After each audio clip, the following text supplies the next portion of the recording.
Hello बच्चों, हम लोग आ गए हैं थर्ड लेक्चर में इलेक्ट्रोकेमिस्ट्री के थर्ड लेक्चर में हम लोग फिर से पढ़ने वाले हैं इलेक्ट्रोलिटिक सेल को। आगे कंटिन्यू करते हैं। इलेक्ट्रोलिटिक सेल ही आपका चल रहा है। इलेक्ट्रोलिटिक सेल पढ़ने से पहले मैंने आपको एक बेहतरीन शायरी सुनाई थी, वो शायरी आपको याद होना चाहिए। वो कहाँ से आया, मैं उसको गैल्वेनिक सेल में उसकी पूरी कहानी जन्म कुंडली आपको बताऊंगा। फिलहाल इलेक्ट्रोलिटिक सेल का कोई भी क्वेश्चन इससे गलत नहीं होगा। दो बातें समझना है, एक रिडक्शन पोटेंशियल, एक ऑक्सीडाइजिंग पोटेंशियल। दोनों एक दूसरे से अपोजिट होते हैं। The ability to reduce is called reduction potential, the ability to oxidize is called oxidizing potential. दोनों को हम लोग या potential work done per unit charge को हम लोग पोटेंशियल डिफरेंस कहते हैं। वही सारी चीज़ें हैं इलेक्ट्रोलिटिक सेल में जानते हैं। मैंने आपको बार बार बताया, लीना मांगे जान है। अगर कोई जान मांगता है तो उसको अवॉइड करिए और वहाँ से भाग जाइए। तो यही बताता है कि लीना मांगे जान है, कोई आया कल है नहीं, सब छू मंतर यहाँ से निकल लीजिए। तो आप देखिए, ये मैंने डिकोड किया है। इंक्रीजिंग ऑर्डर है रिडक्शन पोटेंशियल का और इसका जस्ट अपोजिट होगा ऑक्सीडाइजिंग पोटेंशियल का ऑर्डर।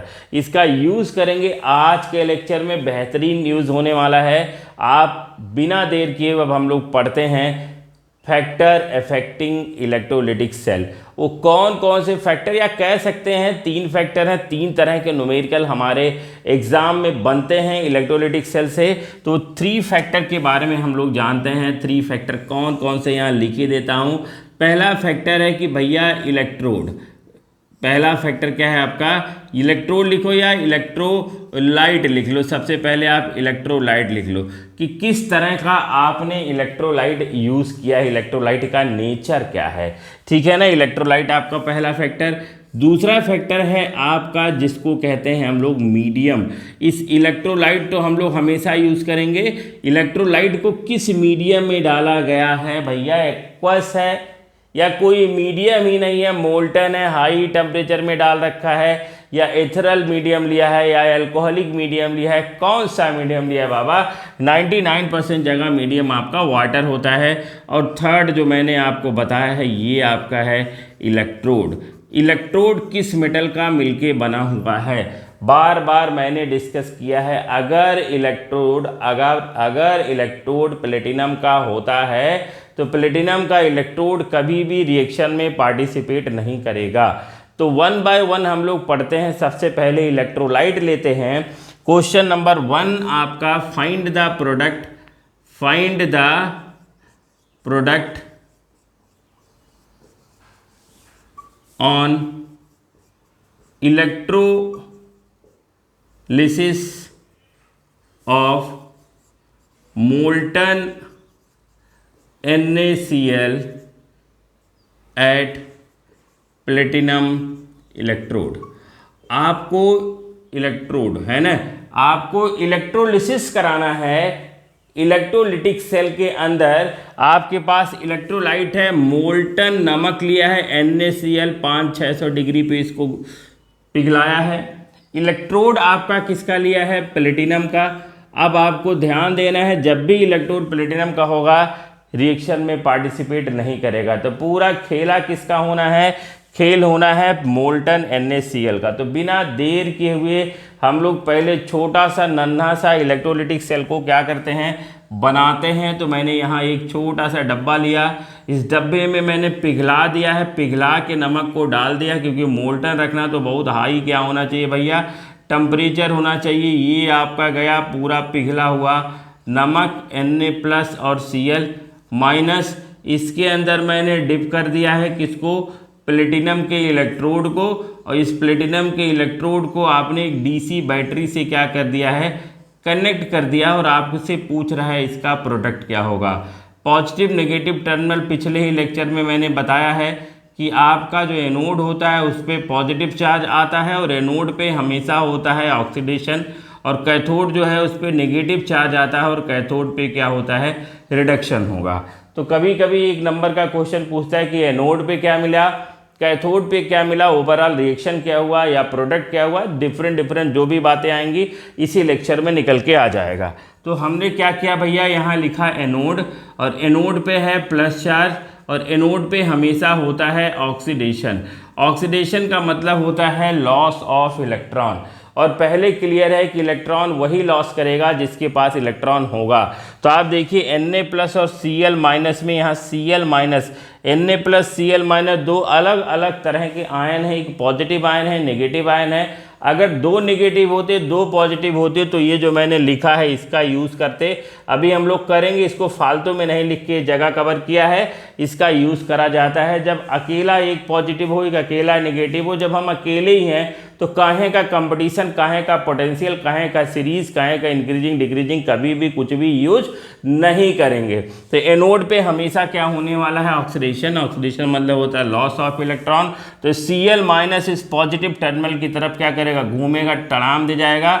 आपका देख लीजिए यहाँ Cl- लिखे देता हूँ, ये अपना इलेक्ट्रॉन क्या करेगा, लॉस करेगा और हाफ मोल बना लेगा Cl2 gas, chlorine gas anode पे ऑब्टेन होगा और अपना इलेक्ट्रॉन क्या कर दिया, इसने लॉस कर दिया। तो एनोड पे जो प्रोडक्ट बना वो बना आपका क्लोरीन गैस। क्लोरीन गैस निकलेगा, इसको हम किसी कंटेनर में स्टोर कर लेंगे। आप जानते हो कितना बेहतरीन ब्लीचिंग एक्शन का काम होता है क्लोरीन गैस का। दूसरा, अब हम दूसरी जगह जाते हैं जो आपका है कैथोड। कैथोड पे हमेशा होने वाला है रिडक्शन, नेगेटिव चार्ज है। रिडक्शन का मतलब आप बढ़िया समझते हो कि सर रिडक्शन मतलब गेन ऑफ इलेक्ट्रॉन, और इलेक्ट्रॉन वही लेगा जिसको इलेक्ट्रॉन की कमी होगी। तो आपका इस सोडियम आयन जाएगा इस नेगेटिव टर्मिनल की तरफ और इलेक्ट्रॉन यहाँ से लेगा। तो जो Na+ है ये आपका कैथोड पे जाएगा, इलेक्ट्रॉन लेगा और इसी कैथोड के सरफेस पे यहाँ ऐसे डार्क करे देता हूँ। आपका ये सोडियम मेटल क्या हो जाएगा, सॉलिड फॉर्म में डिपॉजिट हो जाएगा और ये ओवरऑल आपका पूरा कहानी खत्म हो जाएगा। अब अगर हम ओवरऑल रिएक्शन को लिखते हैं, एनोड पे मिला क्लोरीन गैस, कैथोड पे मिला सोडियम सॉलिड फॉर्म में, जो इलेक्ट्रोड है उसी में बढ़िया चिपक जाएगा। इलेक्ट्रोड को निकालिए और सोडियम को चाकू से हम बढ़िया से कट करके किसी भी एयर टाइट कंटेनर में रख देंगे, क्योंकि आपको पता है भैया सोडियम एयर से बढ़िया से रिएक्शन करता है और आपका ब्लास्ट एक्सप्लोजिव रिएक्शन करता है। तो आप क्या करना है, ओवरऑल रिएक्शन लिखते हैं। ओवरऑल रिएक्शन में हमने लिया था NaCl किस फॉर्म में था बेटा, मोल्टन फॉर्म में था। और इस मोल्टन NaCl का जब आपने कराया है इलेक्ट्रोलिसिस, आपको मिला है half mole chlorine gas anode पे मिला है और आपका सोडियम सॉलिड कहाँ मिला है, कैथोड पे मिला है। तो एनोड पे क्या मिला है और कैथोड पे क्या मिला है, और मोल्टन NaCl का जब इलेक्ट्रोलिसिस हुआ है तो क्या हुआ है। होपफुली आपको ये बात बढ़िया से समझ में आ गया होगा। तो पहला फैक्टर मैंने अभी कुछ भी नहीं यूज़ किया, कोई फैक्टर ही नहीं डाला है। इलेक्ट्रोलाइट लिया है, इलेक्ट्रोलाइट की वजह से क्या रिएक्शन होता है, इलेक्ट्रोलाइट मेरा पिघला हुआ है। मोल्टन इलेक्ट्रोलाइट का हमने जब इलेक्ट्रोलिसिस कराया है तो एनोड पे मिला है क्लोरीन गैस, कैथोड पे मिला है सोडियम। अब मैं दूसरा टाइप फैक्टर में देखता हूं जिसको मीडियम को चेंज करता हूं, और मीडियम को चेंज करने पे रिएक्शन में क्या चेंज आती है उसको हम लोग देखने की कोशिश करते हैं। तो आप कुछ करना नहीं, मैं इधर हट जाता हूं, आप इसका बढ़िया एक स्क्रीनशॉट ले लीजिए, फिर हम लेक्चर को आगे क्या करते हैं, कंटिन्यू करते हैं। तो देख लीजिए बेटा, अब आप जो मैंने यहाँ ऊपर लिखा है लीना मांगे जान, अब लीना जान मांगने जा रही है, लीना का यूज़ करने जा रहे हैं। सेकेंड आपका मीडियम का type number 2, type number 1 question आपका खत्म हो गया, टाइप नंबर 2 आपका है। आपको क्या करना है, find the product of electrolysis of aqueous sodium chloride at platinum electrode. तो अभी मैं इलेक्ट्रोड का इफेक्ट नहीं देखा हूं, आखिर में देखेंगे इसको इलेक्ट्रोड का इफेक्ट। आपको प्लेटिनम लिया गया है तो प्लेटिनम का कोई रोल नहीं होगा। तो यहाँ आप क्वेश्चन में ट्विस्ट क्या है, क्वेश्चन में आपका एक्वस NaCl को पानी में डाल दिया गया था और इलेक्ट्रोड किसका है, आपका प्लेटिनम का।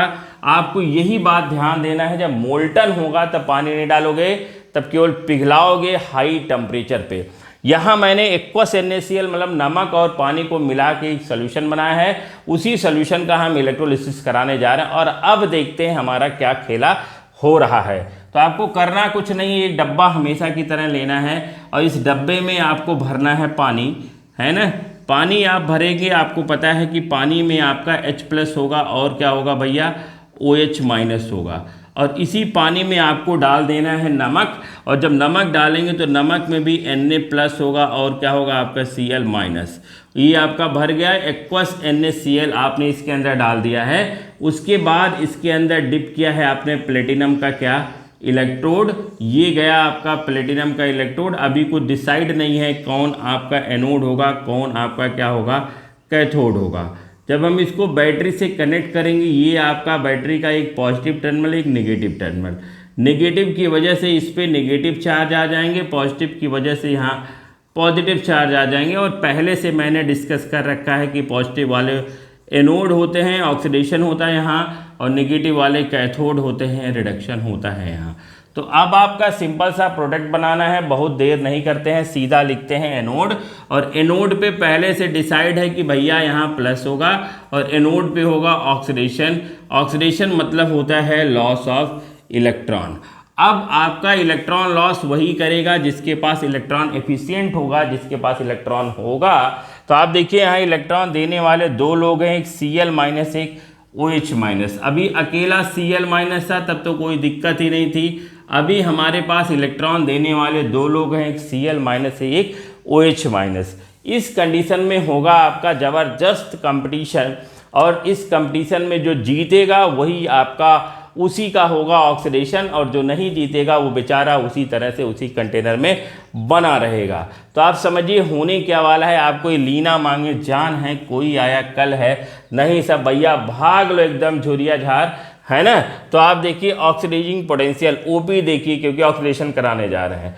ऑक्सीडाइजिंग पोटेंशियल की बात करेंगे तो यहाँ दो लोग मिले, आपका कल है में मिला आपका, और कल है में अगर देखेंगे हम दोनों में से, क्योंकि दोनों ऑक्सीडाइज हो सकते हैं, लेकिन दोनों में से केवल और केवल कोई एक ऑक्सीडाइज होगा, और वो एक कौन ऑक्सीडाइज होगा जिसका OP ज़्यादा होगा, जिसका ऑक्सीडाइजिंग पोटेंशियल ज़्यादा होगा। तो Cl- और OH- में Cl- का ऑक्सीडाइजिंग पोटेंशियल ज़्यादा होता है, और OH- हार गया भैया, और जो हार गया उसका ऑक्सीडेशन नहीं होना है। तो Cl- का होगा ऑक्सीडेशन, OH- बेचारा उसी तरह से सोल्यूशन के अंदर पड़ा रहेगा। तो आप देखिए एनोड पे हो रहा है ऑक्सीडेशन किसका, Cl- का, और ऑक्सीडेशन मतलब होता है लॉस ऑफ इलेक्ट्रॉन।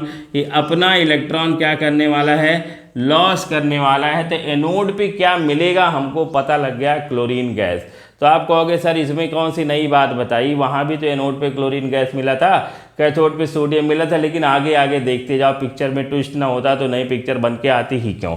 तो आप देखिए एनोड पे आपका Cl2 मिला, और कैथोड पे अगर हम बात करेंगे तो कैथोड पे नेगेटिव चार्ज होता है, पहले बताया गया, और कैथोड पे क्या होगा भैया, रिडक्शन होगा। रिडक्शन करने के लिए मतलब रिडक्शन मतलब गेन ऑफ इलेक्ट्रॉन, वहाँ आपका मात्र Na+ था, मात्र Na+ था, लेकिन यहाँ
किसी एक को क्या होना है, आपका रिड्यूस होना है, और जिसमें है दम वो है बाजीराव सिंघम। मैंने बताया जिसकी आरपी की वैल्यू ज़्यादा होगी तो हम लोग देखते हैं आरपी की वैल्यू यहाँ जाता है, यहाँ जाता है, कौन कौन कौन, H प्लस और Ag+ में देखते हैं। तो भैया यहाँ भी आपके सिल्वर ने ही बाजी मार ली है। अब इसी सिल्वर का होना है रिडक्शन, मतलब सिल्वर ही ऑक्सीडाइज हो रहा है और सिल्वर ही क्या हो रहा है, आपका रिड्यूस हो रहा है। तो कैथोड, ये जो आपका कैथोड बना है ये आपका Ag+ जो आपका इस सॉल्यूशन के अंदर है ये आपका इलेक्ट्रॉन को लेगा, इलेक्ट्रॉन की कमी है नहीं, और आपका Ag सॉलिड के फॉर्म में क्या हो जा रहा है बेटा, डिपॉजिट हो रहा है। अगर आप इसको ध्यान से देखेंगे तो हो क्या रहा है, हो यहाँ रहा है, यहाँ से सिल्वर यहाँ जा रहा है, ये बेचारा धीरे धीरे धीरे मिटा देता हूँ, दुबला पतला हो जाएगा, और ये धीरे धीरे धीरे धीरे धीरे क्या हो जाएगा, मोटा हो जाएगा। इसी को हम इलेक्ट्रोप्लेटिंग भी कहते हैं, आगे डिस्कस करेंगे।